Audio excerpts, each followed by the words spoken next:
Hello, this is the continuation of our second seminar, which is devoted to the writing and um, thinking on Jewish secular identity by Irena Klepfisz.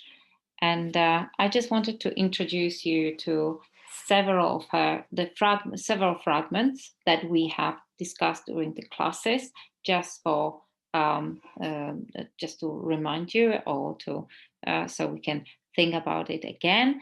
And also at the very end of this mm, video, I show you a very short video of Irena Klepfisz thinking about her notion of talking about her notion of Jewishness.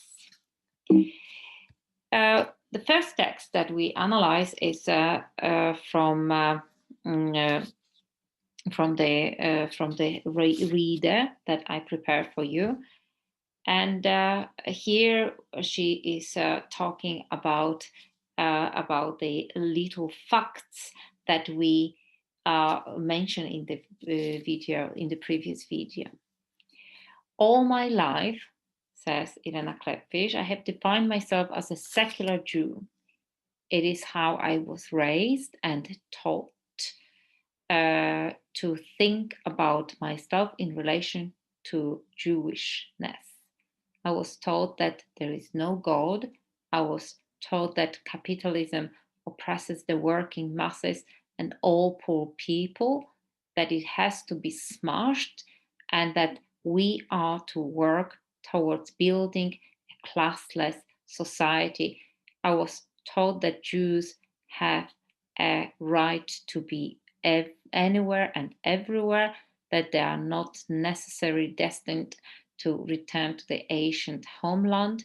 And I was taught that Yiddish is Mame Loshen, mother tongue, and language of the Jews, the language of the Jews, the medium through which Jewish culture and politics are to be transmitted. Mame Loshen was the language that gave all the tenets form and substance. I internalized all this and fought fiercely with anyone who disputed these facts. My upbringing was not unusual if seen in its proper context, also at Irena Klepfisz. We can discuss it a little bit further, but just one thing which I wanted to mention here is that she is deliberately mentioning those facts as given through the childhood. So, and also these facts are in the converted commas. So, in a way, she's from the very beginning in this text distancing herself from those facts. So her Jewish identity is taken as the for granted through these facts. But anyway, we know that through this text, how she has to be later on, those facts has to be reconceptualized through the historical development and also through her adult life. Another text is my father, Michał Klepfisz, and this is also connected to the previous video where we have her reading her poems about Michał Klepfisz, and also the fact that she started the meeting at the Beit from this figure, the father figure, is also quite telling.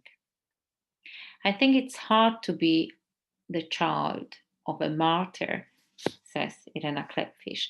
The public perceives it one way, and the child experiences it another way. And I think certainly, as I was growing up, there was a tension, though it remained unstated, perhaps even unconscious. My father was very well known and much admired and eulogized in the community I grew up in. I was supposed to like that, and I did it. I did in a certain way. But there was also a real contradiction for me in that one, on some level, I understood that he might have done a great thing for the Jewish people, but it wasn't so great for me. I don't feel it now, certainly, but when I was growing up, I think there was a sense of abandonment. And in this and this fragment, which I wanted to go this direction, is very important in discussing identity, in also not necessarily in the communal sense, but also in the sense of identity, the personal identity, that in our thinking about identity, who this who I am is both at the same, or it's a tension between what I think about myself and what other people think about me, and also in relation to my parents, especially when they are famous. To I am a daughter of someone, but this someone not necessary is the same. It's the same. It is for me as the same as it is for the public, and especially when we talk about someone that has never been there because he died before there was any chance for being a father. In one of her poem, Irena Klepfisz says, "My father is dead. He has always been dead." And this verse is quite powerful. The third text, which I chose for discussion, was family, and it's from The Limits of Language. I've never had a family, she writes. A family was defined for me as at least 3 people and not 2 people. And we were 2 people, meaning her and her mother. I always felt the absence of my father, but it was also the absence of my aunts and grandparents and the whole large extended family. Even if I'd had a grandmother, that would have been something. But it was just the 2 of us, my mother and me, and that did not seem to count in other people's eyes. With Seders at Passover, I could never say that we were inviting the family to the house. That makes the person who doesn't have a family feel as though she were lacking or less abnormal. I think the way people use the word family in this country says that human beings only have a value when they are connected by blood, and that you would do more for someone who is connected to you by blood. I really object to this philosophically. I understand strong emotion ties, but there is something about people who find out they are related when they haven't known each other for 40 years, and suddenly that relationship is supposed to take precedence over other people they've known for the last 20 years. It's very exclusive. Politically, what happens in this country is that they say your family should take care of you, government should take care of you. The responsibility is the families. The family should take care of you. The government shouldn't take care of you. The responsibility is the families. I think that encourages people not to be responsible for each other. Family becomes the reason for not doing for someone else. And that is another powerful thing. And it's powerful thing in the relation of laws, of especially the post-war laws, when the family is lost, and to how we build the family and it put so powerful in the political context, in the context of um, on the social relationship between other people and the responsibility that the other people have to each other. And once the family is defined by the blood, they therefore how easy it is to make as individual a pariah, as someone from outside, the stranger, the outsider that is left abandoned. And the fourth text that we talk about or we discuss was Yiddishkeit, and with the very important focus to the language.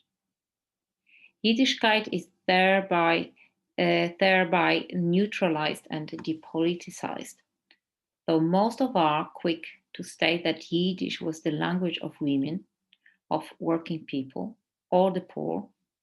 No homage or respect is paid to the Yiddish women writers who contributed to Yiddish literature, culture, and politics. There is no mention of Fradl Stock, Jente, Sadatsky, Rochl, Luria, Kadia, Molodowski, or the contemporary Ruth Rubin, Bella, Schachter, Gottesman, Hadassah Rubin, and Lili Berger. Little homage is paid to political movement that address the needs of Jewish workers, to political activists who combine Yiddish with the ideas of the Arbeitersbewegung, socialism, communism, and anarchism, a workers' movement, socialism, communism, and anarchism. And yet these radical and revolutionary movements, through writers like Peretz and many others, intertwined politics with Yiddish and Yiddish culture, which resulted in the humanistic values and ethos of Yiddishkeit. It was these movements which established many of the journals, magazines, newspapers, which organized schools, libraries, and cultural institutions, which in turn published, disseminated, taught, and popularized the Yiddishkeit, which we want to honor today. You can also listen to a wonderful reading and debate on the importance of Yiddish language and culture and Jewishness on Facebook in her very recent appearance at the Sinister Wisdom. You have here the link, and here from a shot from this reading. And now I would like to invite you for a very short video where Irena Klepfisz is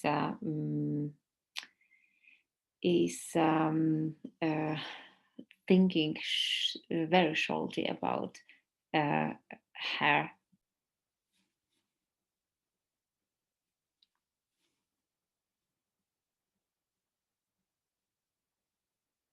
How would I describe the Jewish? The Jewish Labor Bund began as a kind of socialist movement aimed at Jewish workers,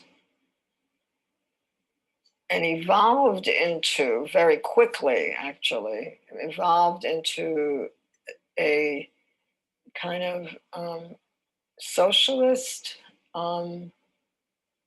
self-consciously, culturally identified movement, so that they weren't just, that wasn't only interested or understood that just either having better wages or better working conditions was really not enough, and that that people needed schools and libraries and sports organizations and theater and art and literature in order to lead a kind of enriched life. So it's not a typical kind of just socialist, kind of union organizing movement to the way I perceive it. When I was growing up and I grew up among Holocaust Bundes survivors. So I heard a lot of talk about what their life was like before the war. And it was really interesting because I never really got lessons in the Bund, sort of. I was never, and it took me a while to realize that everything that they were talking about was the Bund. It wasn't like it was an isolated thing. It was like their whole lives were Bund. I mean, they went to shulas, they went to theater, they went to concerts, everything was Bund, which I didn't realize. It took me a very long time to sort of process that. And to realize also that everything that they were telling me was from a Buddhist perspective, and there were other perspectives. But because I never had that that formal, I was too young. I mean, I was too old for Hemshech. By the time the Bundes organized Camp Hemshech, I was already like 18. So I had done my counseling in the summer and stuff. So in fact, Mimi Ehrlich and I always lament the fact that we could not participate in Hemshech. The people that went to Hemshech got a real formal education about the Bund. I really didn't get it. I didn't get that. I got that from just listening to people, talking to them, asking questions or whatever, and being answered. So to me, it's always been sort of a very, I don't know how to put it, saturated everything. I mean, I almost could not think of Jewish life in interwar Poland without thinking it had to be Bundist, because, I used to tell the story that when I first came to the States and we moved into this working class Jewish, very, very Jewish neighborhood. But when Friday night came and my girlfriends would suddenly say, "Oh, look, there's a star and we have to stop playing. I have to go home." I just didn't understand it. I mean, I really thought they were fake Jews because you had to be a Yiddishist, a socialist, I don't know, in order to be, those were the authentic Jews to me. And that was partly because that's all I ever knew, really. And all of this other stuff was just very strange and alien. Let's stop here. I think this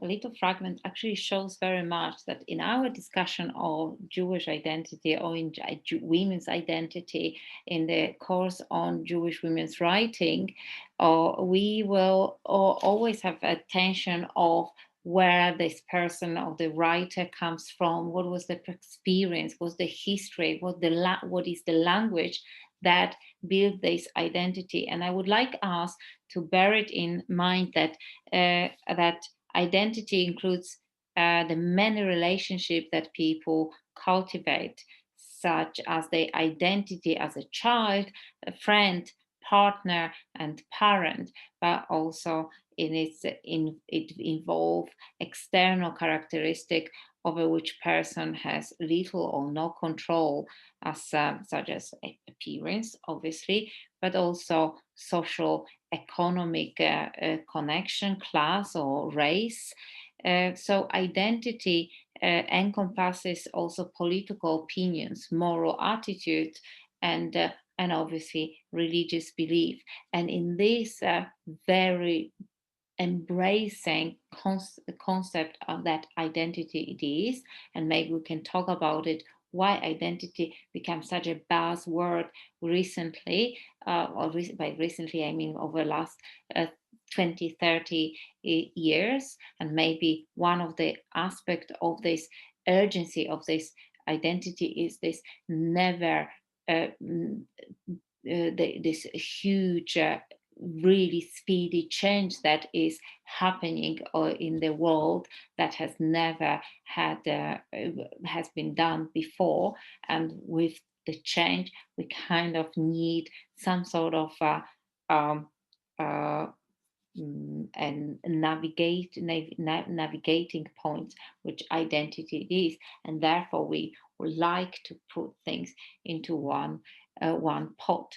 But in this course, I hope we won't try even to define one Jewish identity or one secular identity, Jewish identity, or one religious Jewish identity. We will try to look into various possibilities and various suggestions and proposition, and just see it as it is through the eye of the readers.